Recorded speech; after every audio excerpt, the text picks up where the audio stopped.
Good afternoon, everybody, and a very warm welcome to Natasha Frank, who joins us again and backed by popular demand, I would say. And today's topic is going to be all about emotional intelligence and self-awareness. Very important topic. And I think what we learned from last time, and Natasha, I believe the webinar was shared sort of almost around the world. So it seems like just something that everybody's grappling with. So, yeah, Natasha, how are you doing today? I'm very well. Thanks so much for having me again, Peter. And I'm excited to be talking on this topic. And I'm also glad to hear that it's been beneficial for those who've listened and watched. Yeah, absolutely. Fantastic. So, guys, as Natasha has said, it is certainly beneficial for people.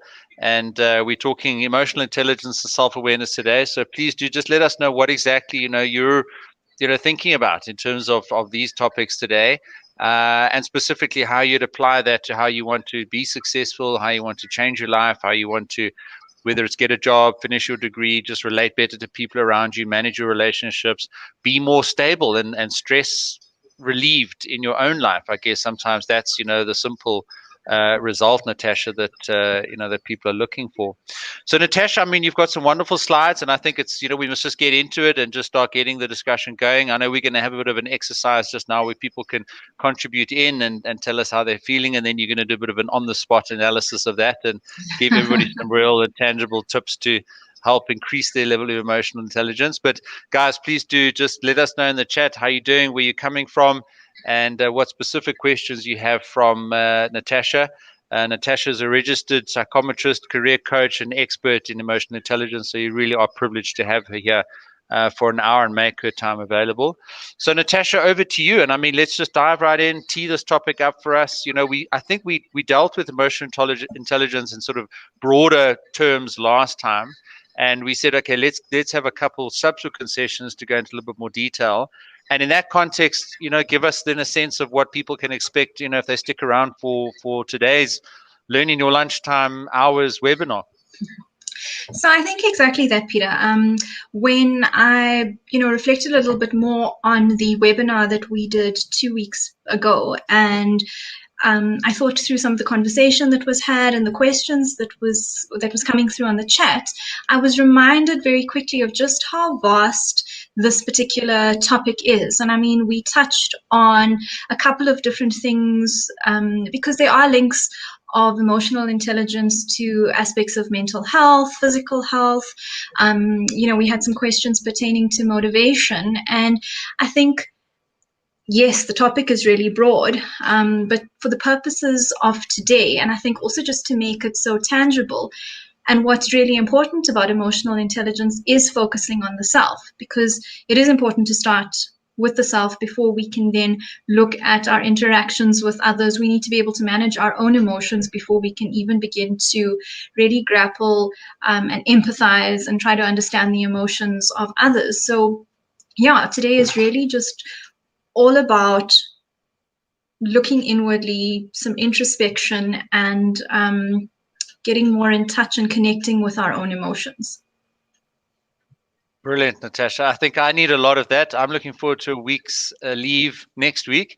So I'll have a lot of opportunity to apply what I'm learning today from you. So I'm especially excited just to kind of just center, you get so distracted by the disruptive and busy world of work and careers and studies that pulls you in so many different directions, never mind family and, siblings and children and spouses and so on. You do often need to realize that you've got to kind of look after yourself in order to be useful and helpful to everybody else and to then be successful in those different areas of your life.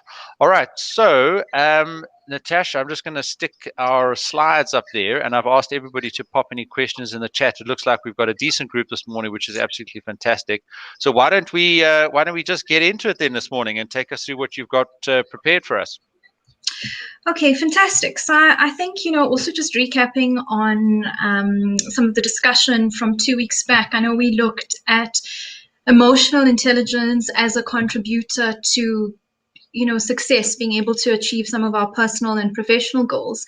And when we talk about emotional intelligence, the term is not a paradox, right? It is our capacity to be able to blend our thinking and feeling. And as a psychometrist, having worked in graduate development for more than a decade, I've seen just how important harnessing EQ is in the world of work, because you need to have the ability to understand social interactions and to solve complex social problems. So it takes being able to read others, but more importantly, being able to understand ourselves. So I think if we go to the next slide, Peter, there's a bit of an activity, I think, for people who are joining now. If you look at the top of the slide, there should be there's a link there to a site, and if you use the code, we actually have a question for you. I think it's also just an opportunity since we're talking about emotional intelligence today, right? An opportunity for us to just take a moment to stop, to sort of bring ourselves into this space. And the question that we're asking all of you joining today is, how do you feel today? So head over to www.menti.com and use the code provided, and we'd love to just hear how are you feeling? How are you feeling today? And I guess, Natasha, feeling today? Yeah. I'm certainly going to go in there and pop in my obviously anonymous sort of sense of how I'm feeling today. Yes. But I think this is obviously just such an important part of, that diagnosis stage, and contributing to a group activity like this is to take action, and then GAT gives us data, and we can use that and then start to understand, what that looks like as a group or for an individual, and then sort of really gives us insights into that. So I'm just going to start looking at the results, hopefully, that we've got here. So please, if you guys can all just make sure that you do hit that link and go in there and give us the updates, then we can start to share the word cloud as those themes are coming through there. So if I'm going to just quickly grab that, I think I put the link in the chat there. So I'm going to go and grab that screen quickly. And Natasha, just explain to us this system and process. Have you used it in groups before, and the mechanism and the insights that it gives you? Maybe just give us a little bit of context on that as I'm grabbing this screen quickly.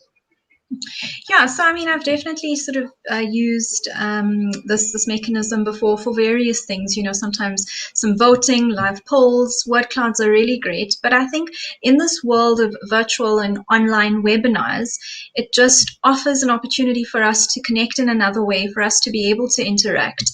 If we were in kind of a face-to-face setting, we could definitely have some group discussions around this. But yeah, it's also just lovely in that it's a visual, real-time tool, and we can actually see some of the responses coming through, which is fantastic. And for those of you who maybe aren't totally familiar with word clouds, the bigger the word is, or as it grows, it's really just speaks to more people feeling that particular that feeling.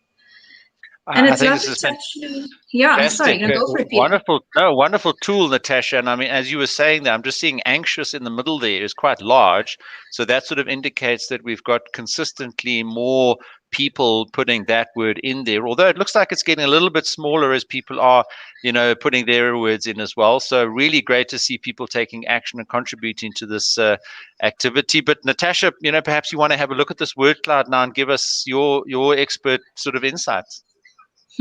So, the one thing I'm maybe encouraged when I actually look at, when I'm looking at some of the responses, and some of them are quite small, so I'm not able to see all of them, but I am seeing variation, right? Which is nice. And people also being able to use words that they're comfortable with to describe their emotions. And this really is sort of a first step in becoming more emotionally self-aware, because I think, like we spoke about last time, we actually chatted around our limited vocabulary when it comes to being able to describe our emotions. And it's nice to be able to see some of the variation come through. So yeah, I mean, we're seeing the word, for me, I think, because it's quite small, I can see anxious being one of the bigger words, but I also see content, I see happy, I see relaxed, I see a couple of people talking about just too much of a workload, so maybe speaking to being overwhelmed. And I guess, I think the other thing that we touched on is that there isn't good or bad emotions. positive or negative emotions. It's really around, I guess, the appropriacy of emotions. And sometimes when we label certain emotions good or bad, particularly bad emotions, things like maybe anger or sometimes sadness, because it's just emotions that we're uncomfortable feeling. But yeah, looking at this word cloud, I am encouraged that there is some variation, and I'd love to chat through maybe more around what different people are feeling, and maybe we can even speak to some of the anxiety that we're seeing come through. Yeah, I mean, in your daily sort of coaching and support to students, and I know we spoke previously, you've been running a Make a Difference Mondays, and I'd love to hear if people have taken you up on that. But in some of those sort of one-on-one sessions that you've had, Natasha, with people, where is the correlation with perhaps the sort of the anxiousness? Maybe let's just start with that, and then maybe, pick up on a couple of the others, which I thought was quite interesting. Relief from a busy week, optimism, face palm. This is quite a range of feelings coming through here. But the anxiousness, are you seeing any patterns in your consulting practice? Look, I mean, I think definitely, Peter. And we look at, the pandemic being a contributing factor. People have been affected in one way or another. Either having been sick at some point themselves, having loved ones ill with the virus, people have lost loved ones. And then there's also the economic impact, right, of people having lost jobs. And then we add just the other things that are going on in our lives, like exams, assignments, just this feeling of all the other things that we've got to do. And I think the biggest thing that one of the bigger things that the pandemic has introduced is this feeling of isolation and being lonely. And often social interaction is one of the tools that people heavily rely on in terms of being able to manage and deal with their stress. So yes, definitely, sort of more feelings of anxiety that's been exacerbated by the effects of the pandemic and the restrictions of the lockdown. Yeah, and just really great, I think, for us all to have an opportunity to connect like this as we do every Friday at lunchtime, and just reach out to each other and sort of, get a check-in and a sense of where everyone is. And this word cloud is just such a powerful way of doing that. I'm just picking up here a couple of other interesting topics. So disorganized, for example, and then regret. And I know in the webinar that we ran last week, those were themes that came through in terms of the procrastination and the challenge that people are having in terms of actually knuckling down and getting their work done, and not being able to overcome sort of some of those mental states and emotional challenges that they're having to actually focus enough to meet their deliverables and their assignments, etc. So I think what's great, Natasha, is between you and I, you bring that sort of counseling understanding and insights and knowledge about the science of emotional intelligence. And certainly where, for example, last week I spent some time with everybody was on the practical actions and ways of getting organized that they can take, that I would suggest sometimes also feeds back in to helping them, restore their emotional state once they start getting some progress and start overcoming their procrastination, etc. Natasha, I'm also seeing here sad and worried, but hopeful and optimistic. So there's obviously a blend. There's a spectrum of challenges that people are having in terms of how they're feeling. Yeah, that's it. And this is sort of the first part, right? Being able to, when we spoke about ruler about 2 weeks ago, the acronym to be able to help us become more emotionally aware, this is around recognizing that I am having an emotional response to things going on in my life. The other part is being able to understand and ask the question why. Why might you be feeling anxious? And there's so many different responses to that, but it is around being able to take the time, create the space and time to understand and label the emotions, the feelings, and that one is feeling. And I think, the other thing, Peter, the good news about emotional intelligence is that it is a skill. It's something that we can work on if we're intentional about growing it. It's definitely something that we can improve. And I'm by no means sort of any expert in terms of my journey with emotional intelligence, because just like everyone else, I'm grappling with stuff, right? I'm grappling with trying to be more organized on some days. I'm definitely grappling with carving out space and time to be more present in my everyday life. So we're all on a journey, and I think the good news is that it's a skill, but because we're on a journey and we're grappling with these things together, we can definitely come alongside each other and support each other in this journey to improve our emotional intelligence. That's fantastic, Natasha. And it sort of touches on this question from Muzi there. And I think we've got some great questions in the chat. But, he asked, can someone master emotional intelligence, or is it an ongoing process? And Natasha, I know that perhaps will lead us into, some of the other content that you've got prepared for us. But just to quickly touch on what you mentioned previously, that, in the previous decades, we've been very focused on IQ and this idea that you can improve your IQ. And there's the sort of the intellectual sort of aspects of intelligence, and that had been a big focus. And EQ and emotional intelligence has sort of more recently become a little bit more of a focus, with this idea that we can improve it, we can use it as a skill to improve our success and whatever it is that we're trying to achieve in life. So Natasha, your answers and thoughts for Muzi here? So Muzi, definitely you can work at mastering emotional intelligence in your own life. And similarly, it is an ongoing process because it's something that isn't static and it fluctuates. It's really influenced by whatever is going on in our life at any given time. So, if we had to complete an emotional intelligence psychometric assessment today and look at your results, and having sort of examined and come up with some action points after looking at those results, if you are intentional about working on certain aspects, we could probably do that assessment again in 2 months' time, and we would actually start to see the improvement. So definitely not static, something you can work on, and it is a lifelong process. And honestly speaking, when you just think, what, I've actually gotten this aspect of emotional intelligence down, life happens and there's another aspect that you've got to work on. So we've never arrived, but we can definitely strive to improve. Fantastic.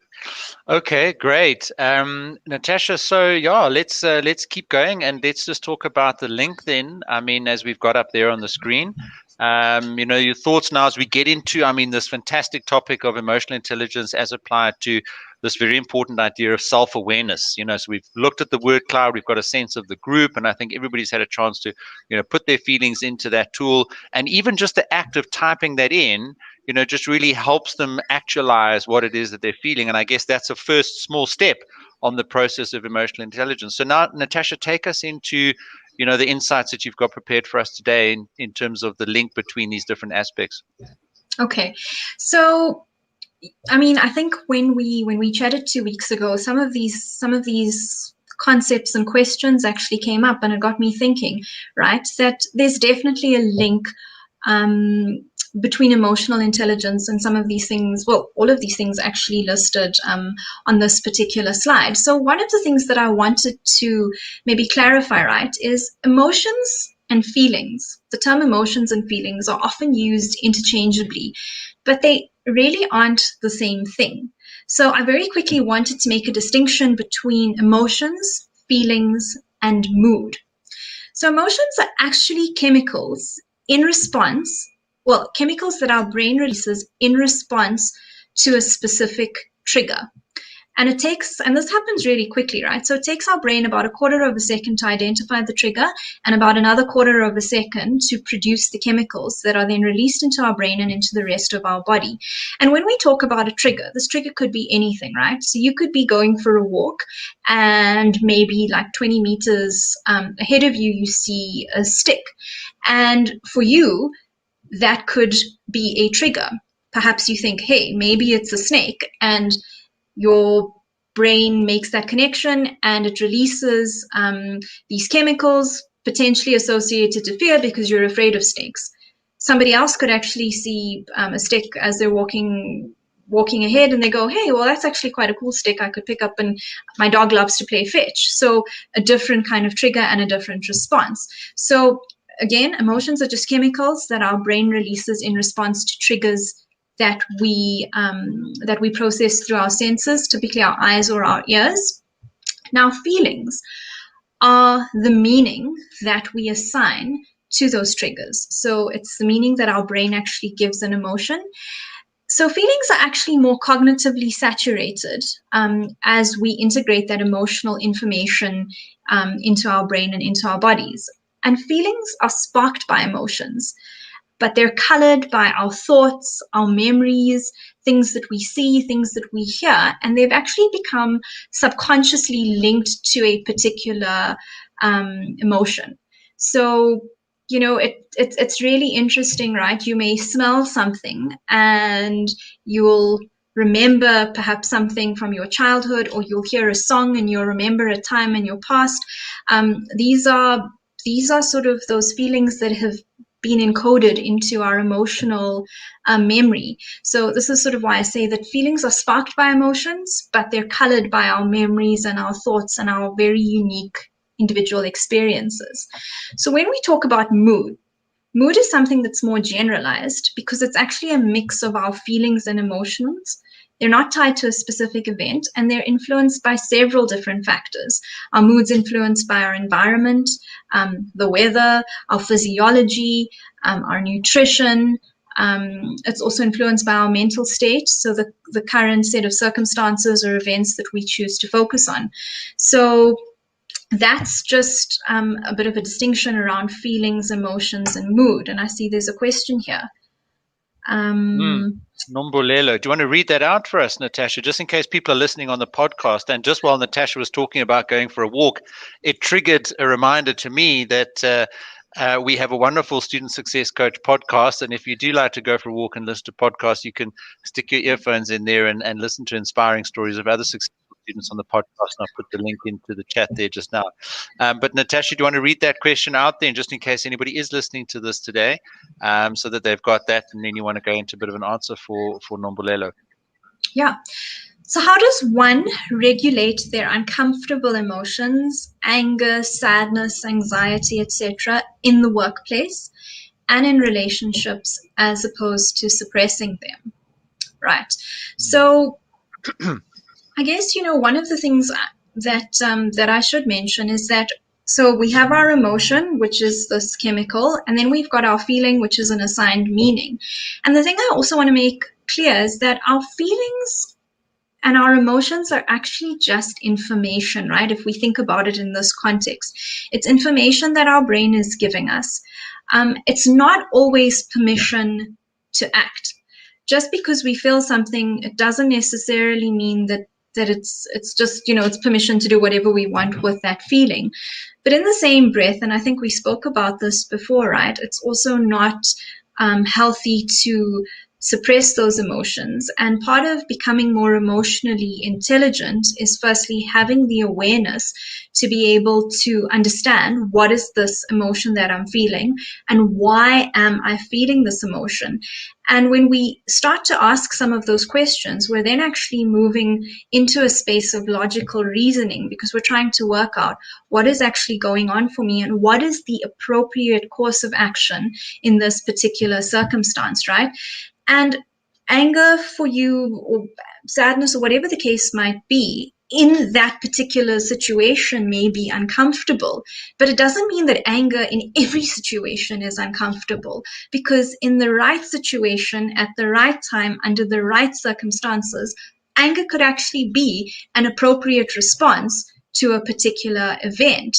And this is why I talk about having this extended vocabulary about what is actually going on for us emotionally, so that we become more comfortable with what we're feeling. Because yes, it definitely feels more comfortable to feel things like joy and contentment, and love and those sorts of things.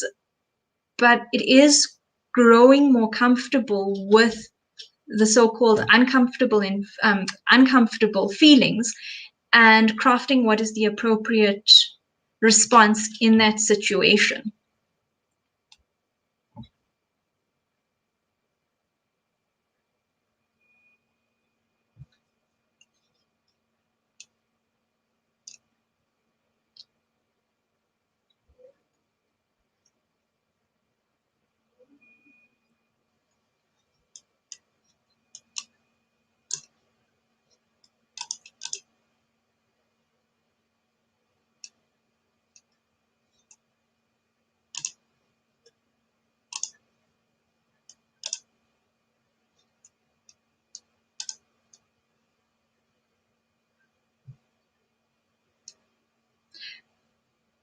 Peter, I'm not actually sure. I kind of lost Tash, audio.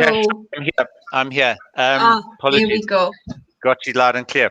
So, Tash, let's talk about stress now. And I think, I mean, this is just, as we're talking about, being in control or not in control of your emotions and your response to, your lived experience, and then your ability or lack of ability to think, logically and control your actions, etc. I mean, stress came up in the word cloud just now. Your thoughts now in terms of stress and what people maybe are feeling, and how you link that to emotional intelligence and the skill of managing those emotions? So, I mean, I think, and why I've mentioned this concept of stress, right, is because stress is part of our everyday life, and we kind of make the distinction between acute stress and chronic stress. And the thing is, stress is part of our everyday life. There's different intensities at which we experience stress, and when we're actually going through something really stressful, it actually diminishes our overall emotionally intelligent skill set. So definitely has an impact on us being able to work on our emotional intelligence. And this is why it is so important to have an awareness of the stress going on in your life, and actually having some stress management strategies in place to help you deal with that stress. So, I mean, on the slide here, I've mentioned, when you are excessively stressed, you can lose control of your emotions and the ability to think logically. So if you think about a time when stress has overwhelmed you, was it easy to think clearly or make a rational decision? And research studies suggest that emotional intelligence may actually work as a stress buffer. So, I mean, when we're confronted with a stressor, our brain initiates what we call a flight or fight response. And then it shuts off that flight or fight response when the stressor is no longer there, when the stressor ceases. So the extent to which an individual responds to a stressor, which is called our stress reactivity, is quite an important indicator of our psychological functioning. And clearly we need some reactivity in our lives because it's necessary for survival.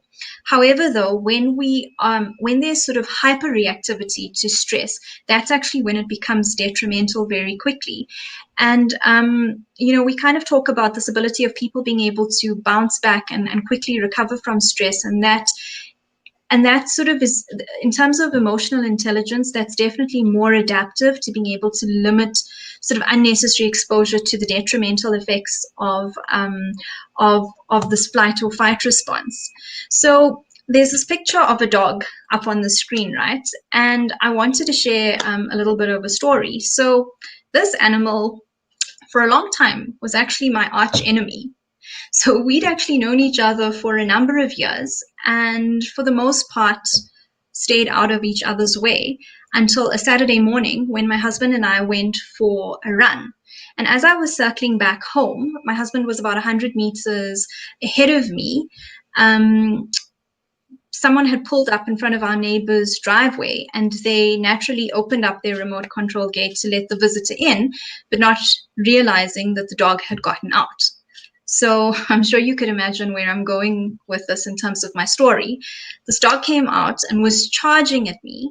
And I remembered that, if my husband would always say, if a dog chases you, don't keep running, just stop, because it's going to chase you with even more fervor. So I stopped and tried to stand my ground, but I didn't do that quite effectively, because this dog was snarling and lunging forward to attack me. And in that moment, I was just like frozen. I was gripped with fear, and I stood there screaming. Thankfully, my husband had heard me, and he had quickly turned around, came back running, much like the Flash, and valiantly charged this hound back into our neighbor's property. But I must admit, if my hubby was not around that day, I'm certain I probably would have been attacked by this dog. And after that scary encounter, I actually stopped running for quite a while, and I definitely wouldn't go running without my husband. And every time I saw that dog, like my heart would thump violently in my chest, and I would start to feel paralyzed all over again. So why am I sharing this seemingly random story with everyone joining today? Reason is because right now in your brain, there are two systems operating simultaneously, the rational brain and the emotional brain. Now, the emotional brain holds all of our emotional memory and also this flight or fight response that I mentioned. So this is the part of your brain that instinctually responds to protect you when it perceives danger. This is necessary and helpful when you are actually in physical danger, but it's not so helpful when you have to attend an interview or maybe present that team project, because this part of the brain cannot distinguish between an actual physical threat and a perceived emotional threat. So when we're fearful of an emotional threat, like being humiliated in a meeting, feeling rejected by someone, experiencing failure over a particular task, we actually have the same emotional response as being chased by a wild animal. And when we get into that flight or fight state, we either attack, we withdraw, or we just shut down in order to be able to defend and protect ourselves. And in that moment, we lose our emotional intelligence. And I spoke about this, sort of last week. Well, then how do we actually get back into the rational brain? How do we move from our emotional brain into our rational brain? And one of the key things is just being able to create some time and space. So actually being able to breathe. Because when you're in this space of physical danger, blood rushes from your brain to your feet, getting ready to either fight or run away. And when we breathe, we're actually allowing the oxygen to come back into our brain to then be able to engage our logical reasoning, to think about, okay, I've prepared for this interview. I've done X, Y, Z. It's kind of getting yourself back into that logical space. Yes, I am feeling nervous, but these are the mechanisms I've put in place to be able to handle this stressful situation. So yes, when we talk about stress, it is important to understand that we do perceive emotional threats all the time, but we have to be able to reality test what that is actually about to craft an appropriate response. Got it, Natasha. And thank you for sharing that. And I mean, I certainly have had a similar experience. And what I, would relate to when you were talking about that was, these sort of post-traumatic stress disorder of where you associate a physical place or a person, or as you say, a smell or something that can then be a trigger and a reminder of that stressful situation that you were in. Once again, taking you back to that same state of mind and the same sort of difficulty in responding to it in sort of different ways as you've sort of described to us just now. So thank you for that, Natasha. Really appreciate that. Okay, so Natasha, now, I mean, so brilliant sort of tee up, and so we've got these concepts now, and I really like that idea of, the emotion, the feelings and information and how the brain works, and that's, I think, incredibly useful for everybody today. Let's go then into this idea of self-intelligence and this idea of the inner self that you've got sort of up there on the screen, and the lovely picture of the smaller dog there. Perhaps a sort of a different association there to the previous one. Yeah. So, I mean, today really is about self-perception. And when and that's actually what we want to focus on. And when we talk about self-perception, simply put, it's really just, how do I see myself?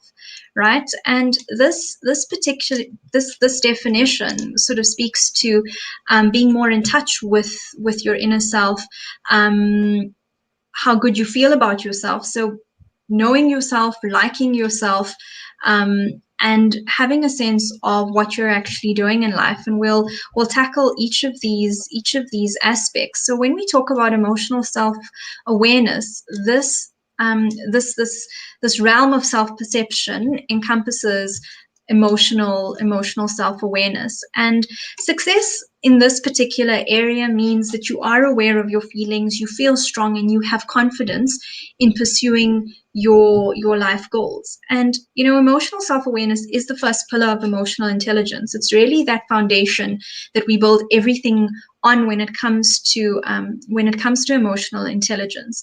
And while awareness is having an understanding of what is happening around you, emotional self-awareness is about knowing what you're experiencing it and why.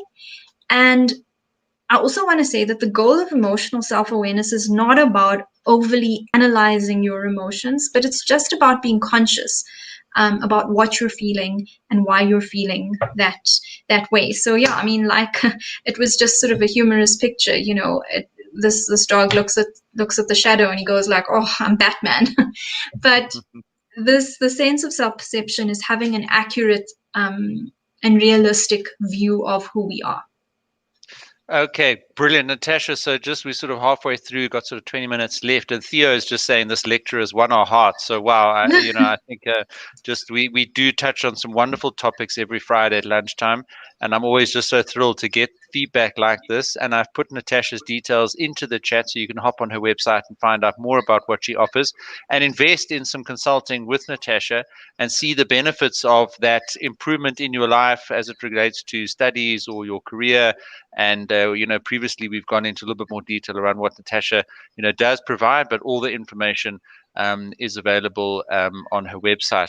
So Natasha, then let's then start getting a little bit more practical and give people some tips and tricks about what they can actually do. And you've got some great pictures up here. And when I first saw that slide, I thought the answer is to eat more chocolate. And I thought, yes, that's me. I'm all in. I can improve my emotional intelligence because I love chocolate. But somehow I don't think that's necessarily the sort of simplistic answer there. But let's, over the next few slides, give us some practical steps that people can take action after this webinar to improve their emotional intelligence, improve, their success in life and anything, that they're busy tackling at the moment. Yeah, so today we're focusing specifically on self-perception, how we see ourselves, how we manage our emotions, etc. But emotional intelligence is so broad and really vast, and there's a whole lot of other aspects. There's kind of the self-awareness, and then there's there's the social awareness, our awareness of others, how we use emotional information to make decisions, how we manage stress in our life. But yeah, we can go really broad, but I think for the purposes of today, we really just wanted to focus on self-perception. And these are just three things that you can do, right? But there are other things, and it's around, I think, also sometimes experimenting and finding what really works for you. So in terms of self-perception, one of the aspects around being able to improve how we see ourselves is recognizing and understanding our feelings. So the three things that we've mentioned there, the first thing is really just around being able to connect to your emotions. And I think that's actually how we started off the webinar, right, Peter? We asked people to tell us, how are you feeling? And in our last webinar, we spoke about the influence of our family of origin. And this is really something I would like people to think on, is the role that emotions, feelings played in your family growing up, because this really influences your connection to your emotions right now. So when we talk about connecting to our emotions, it's actually taking a moment to also think about, well, what role did my family of origin play in how I connect with my emotions? And, in the field of psychology, there's stuff around attachment theory that also suggests that your current emotional experience is likely a reflection of your early emotional experience. So this goes back to the family of origin, the emotional attachment that you had to primary caregivers, really just, I think, for yourself, thinking on that, reflecting on that, unpacking that. And there's a couple of questions here that I'd like to pose to you to maybe help you with that journey. So, do you experience emotions that flow? Are you able to kind of experience, one emotion to the next as you move through different events in your day or in your life? Are your emotions accompanied by a physical sensation that you actually feel in your chest or your stomach or your throat or your neck? Or, are your emotions accompanied by physical sensations? Do you experience individual emotions such as anger, sadness, fear, joy, with each of these sort of being evident in subtle facial expressions? Do you experience intense feelings that are strong enough to capture your attention? Do you pay attention to your emotions? Do you factor emotions into your decision making. So if any of these questions that I've posed are sort of unfamiliar to you, this is an indication that you may have turned down or turned off your emotions. And when we talk about connecting with emotions, sometimes that first step might be starting to remove that wall that's a bit of a that's sort of up there that you keep hitting your head against when we talk about being able to connect with your emotions. So that's sort of the one aspect in terms of being able to get more in touch with your emotions. And then the other thing that we spoke about, again, that acronym that we mentioned, ruler. And sometimes I talk to people around being able to keep a journal for yourself, just documenting some of these things down in your day, things that stand out. And there could even just be when you go to bed at night, just asking yourself, how did I feel today? What actually stands out for me? And our emotions a lot of our memory is actually linked to our emotions. So if I had to ask you to reflect on how was your week? Tell me about your week. More likely than not, you're going to recall events that had some kind of emotional connection, whether it was stress or happiness or sadness. But there is definitely a connection between our memory and our emotions. So yeah, the first thing is putting steps in place to become more connected to our emotions. Natasha, brilliant. And I did put a comment there just now from Theo saying that you've nailed the explanation. Great question here from Kuval. And then we've got two more sort of practical application type of slides that we'll get into. But the question here is, are stuck emotions an indication of emotional healing that still needs to occur from past situations in your life? So, look, I mean, there's sort of what we talk about a corrective emotional experience, maybe more from a psychoanalytical school of thought, but without getting into the therapeutic side of things, which is out of scope of practice for me. A simple answer, Kaval, would be there is some emotional, from what it sounds like, there is some emotional healing that needs to take place. And when we talk about this corrective emotional experience, it is being able to go back and deal with this particular emotion that seems to have that individual stuck, or hindering them from being able to move on. And Peter, what you mentioned was when I was talking about some of these triggers, and when we link it to things like post-traumatic stress, etc., and being able, and constantly going back and reliving an experience. The thing with emotions being a chemical response and our brain assigning meaning to that feeling is we talk about this hard wiring of emotions. So the thing is, when you experience something for the first time, there is a hard wiring of that emotion. And this is often why we go back and we relive an experience. And, from what I understand, there isn't a way to really remove that hard wiring. But what we actually do is we keep laying on new maps to say that every time I see a stick as I'm walking, it's not necessarily a snake.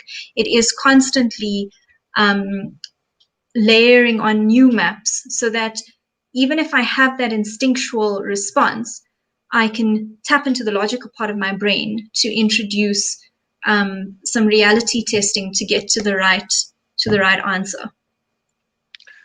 Brilliant. Thank you, Natasha. Let's look then at some of these possibly more sort of practical action orientated sort of type of aspects. So Natasha, I mean, I love this. Know and like who you are. I mean, that sort of just accepting yourself. And maybe, I mean, I saw on the word cloud previously, at the beginning of the webinar, people were talking about regret. And sometimes, we can be too hard on ourselves, and we exacerbate and we overemphasize, those past experiences and failures potentially that keeps cropping up again, which you've sort of spoken about just now. But part of that and the practical approach to relayering our perception to some of those, I think you've sort of, got some thoughts on this slide over here. Yeah.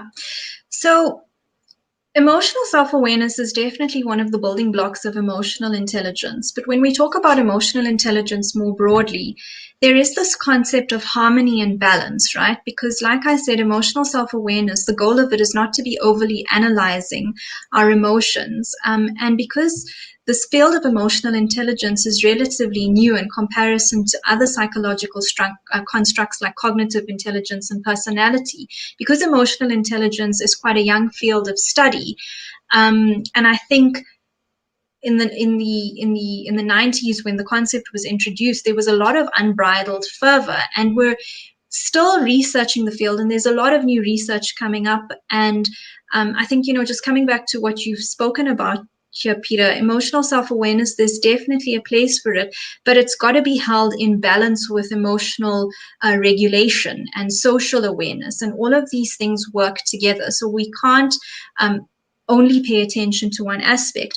So in terms of this notion of self-perception, one of the other elements is about knowing and liking who you are. And the three areas that I mentioned there is firstly having an awareness of your strengths and weaknesses. Because, this question often comes up in an interview, maybe when you're submitting an application for a bursary or a scholarship, and it's asked in different ways, tell us a little bit about your strengths, or what are you good at? And it's important for you to be able to get in touch with yourself to answer these questions. And, on the previous slide, we kind of spoke about connecting with your emotions, slowing things down, being more present. And you mentioned the chocolate. And the reason that picture was there was it's just around being present in the moment when we're engaging in different activities. And all of these things are kind of like building blocks. So you've got to slow down the pace, right, to be able to connect with yourself. It also helps you to be present in the moment. And when we can start to do those things, we can get to this next layer around being aware of our strengths and our weaknesses. And there's different ways to do this. So you could journal what you think are some of your strengths and weaknesses. The other thing that I spoke about, and we talk about having this accurate perception of who we are, is if you've got a sense of, well, these are the things that I'm good at, what have other people told you that you're good at? It's important to ask family and friends that are close to you, what do you think are some of the things that I'm good at? What do you think are the areas in which I can improve? And it's then being able to match it up with your list, because this is one of the ways that we can figure out what are our blind spots. Is the way I'm seeing myself the way that others in the world also see me? And we then start to have a more congruent picture of how I see myself. And the last one there that I mentioned around counting your victories. And I think also, students, professionals in the world of work, we can so quickly move from one thing to the next. And I'm like equally guilty of this, right? That we don't stop to count our victories. And, it could be having attained that degree after years of study, years of sacrifice, sleepless nights, early mornings. But there's also stuff that we can count in our week, like the fact that you woke up early this morning to be able to finish that assignment. And this links also to, the topic on procrastination that you spoke about last week, Peter, is when we are able to count those small victories. I woke up early, I completed this section of the assignment, I did these things that are on my to-do list. Just the act of being able to do that releases this chemical of dopamine in our brain, and that's kind of that rush that we get, that sense of achievement. Yes, I've ticked it off, I feel good about myself. These are all things that actually add to knowing yourself better and liking yourself, because it's one thing to know yourself, it's a whole other thing to like and appreciate and accept yourself. And counting those small and big victories goes a long way to building our confidence.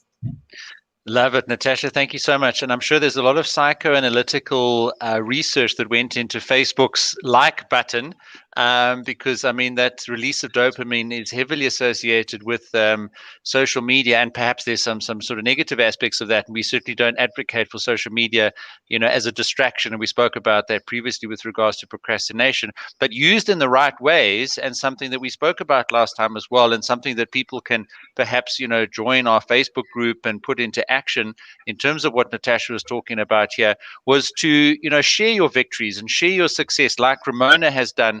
When she used the Kanban board and she burnt her boats and she got lots of likes in our Facebook group for having completed those law units within the deadline that she committed to everybody that she was going to get it done, so that she focused her mind and actually overcame the distractions and could be successful as a result of that, and sort of experience those associated emotions with that. So I put the link into the chat there. And that's an opportunity for everybody to get feedback, count your victories. But I think there is certainly that internal aspect and that self-reflection of slowing down and finding a quiet space away from social media, away from all the distractions and relationships and pressures, etc., where you experience and you practice that self-awareness. So I think great to get the balance there, Natasha. That is extremely useful for us all today. And then I guess just the last topic.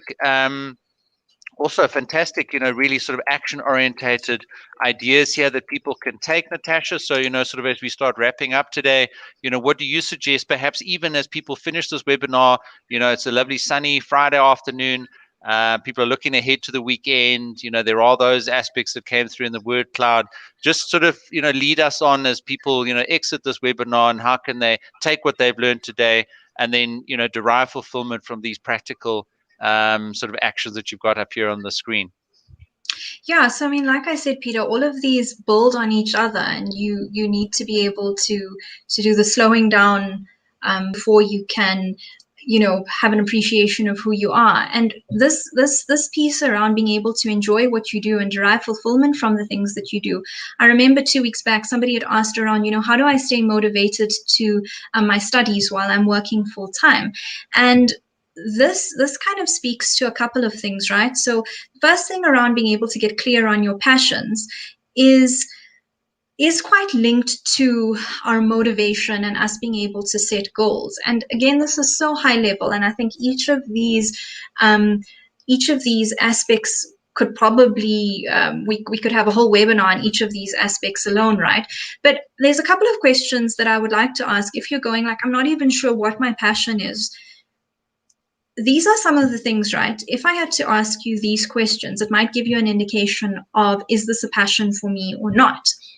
So would you do it for free? If you had the opportunity, would you do it for free? What do you think about when you wake up in the morning? What do you think about when you go to bed? Because a passion is often something that's quite often on our mind. It's also the thing that we tend to talk to our families, to our family and friends about. So what are some of the things you're talking to your friends and your family about?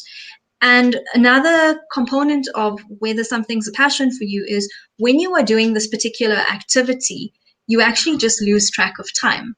And you tend to feel so energized at the end of it, you go like, oh, where did all the time go? But it's not like, where did all the time go? And I'm really tired and I'm really drained. It's where did all the time go? And I'm just really energized by what I've been doing. So this is perhaps just a little bit of an indication of some of the things that could be a passion in your life. And when I speak about figuring out your motive, it's really around having a big enough reason to want to do something. So, if you ask me the question, how can I stay motivated to complete my studies whilst I'm working full time? The question I would ask you is, why are you studying at the moment? And I do offer this in terms of my practice around being able to figure out your motivation and then link that to being able to set your goals. But all of these are linked, right? So it is about being able to answer the question, why are you doing something? Why is that a goal in your life? And I think also linked to, what you shared about last week, Peter, in terms of being able to break these things into smaller chunks.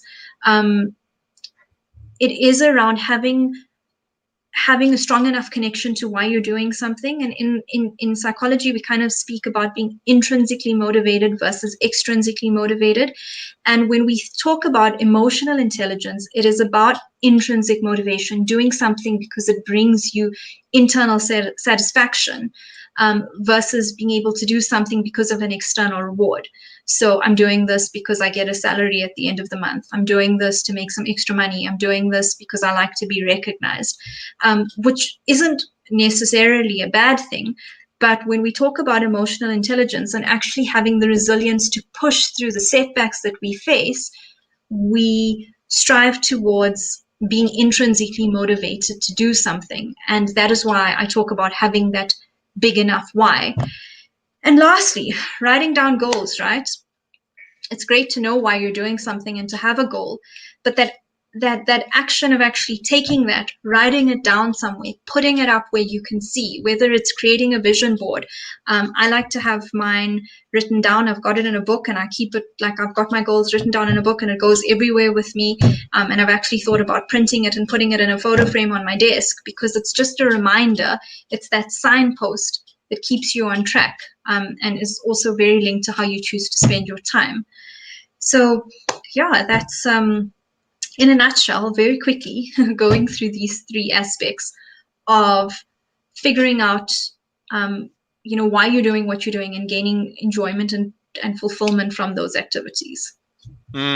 Natasha, I love the fact that you mentioned intrinsic motivation, and I have an online course on team motivation, but there's a lot of application to individuals as well. And I go into, for example, Daniel Pink's ideas of intrinsic motivation around autonomy, mastery, and purpose. And as you say, there's a lot of depth to any of these topics. And if people are interested, certainly in the motivation piece of it, hop into my course there. A lot of the application is there, as I say, a little bit more into teams, but teams are certainly a part of everybody's life, and there's a lot there that you can learn. And I've sort of opened up that course for free access for people to get into that today.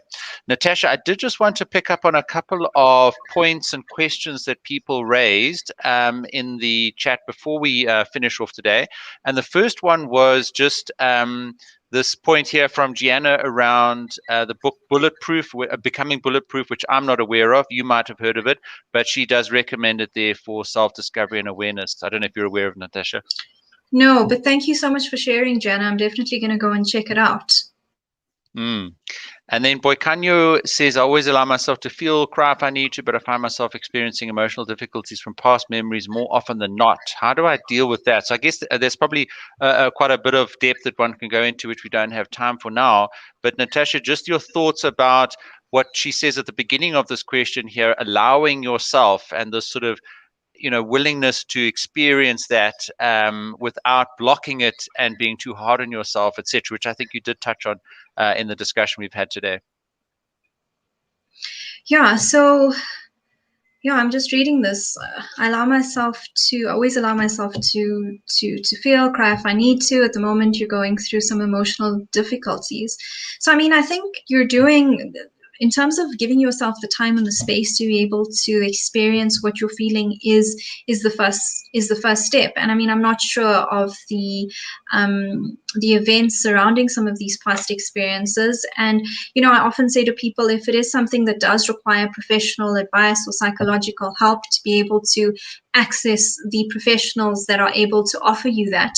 But yeah, look, the starting point is being able to give yourself the space and the time. And so often we are aware of what we're feeling, we even understand what we're feeling, but we're just too afraid to allow ourselves to lean into those emotions. And sometimes the sooner we actually allow ourselves to lean into those emotions, we start to realize that the intensity of that emotion actually starts to dissipate. So there's a couple of things here, right?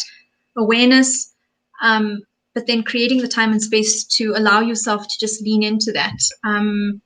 But I think sometimes we're fearful. We're actually fearful that if I allow myself to feel what I think I'm feeling at the moment, I may never recover.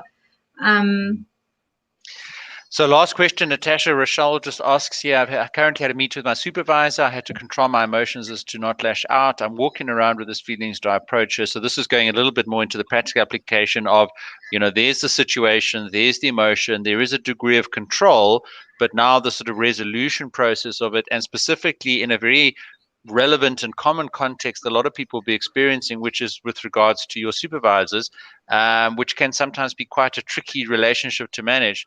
So last thoughts on this question, Natasha, and then we'll start to wrap up. So there's a couple of other emotionally intelligent skill sets that we need to draw. I think in terms of this particular example, there's stuff to be said around empathy. There's also a huge thing that I talk about in terms of reality testing. And I don't know again the details around this particular situation. Rochelle, I'm more than happy if you want to reach out to me and we can definitely talk about it more offline.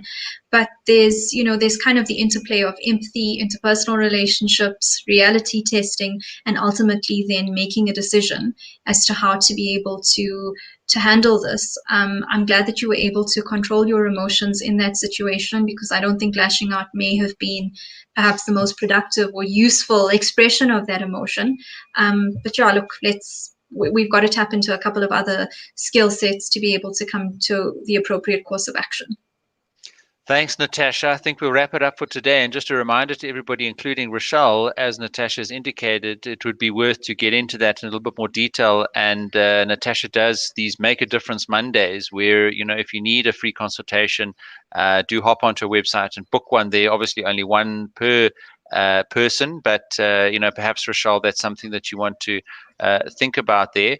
And once again, Natasha, just great feedback today. And Natasha, I think people can look forward to future sessions as we unpack a little bit more detail in each of these aspects of emotional intelligence. Do you want to touch on that quickly and then just wrap up and say goodbye from yourself, Natasha? And thanks again very much for your time today. Yeah, look, thank you. Thank you so much for having me, Peter. Like I said, such a broad topic. We could talk about so many different aspects.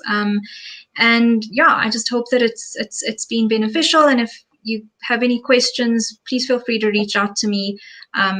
I'm really happy to engage offline. But thank you for the opportunity again, Peter. No, that's great, Natasha. And we'll put all the detail of our future webinars on other topics related to emotional intelligence in the Facebook group. And of course, those will all be live here on YouTube. So I put the links to the Facebook group and the YouTube channel in the chat. So please do join us in the Facebook group, where you can also take action as regards to some of the points that Natasha has raised today. But then you'll also get the latest updates on the events, and particularly when we talk to Natasha again in more detail about additional aspects of emotional intelligence.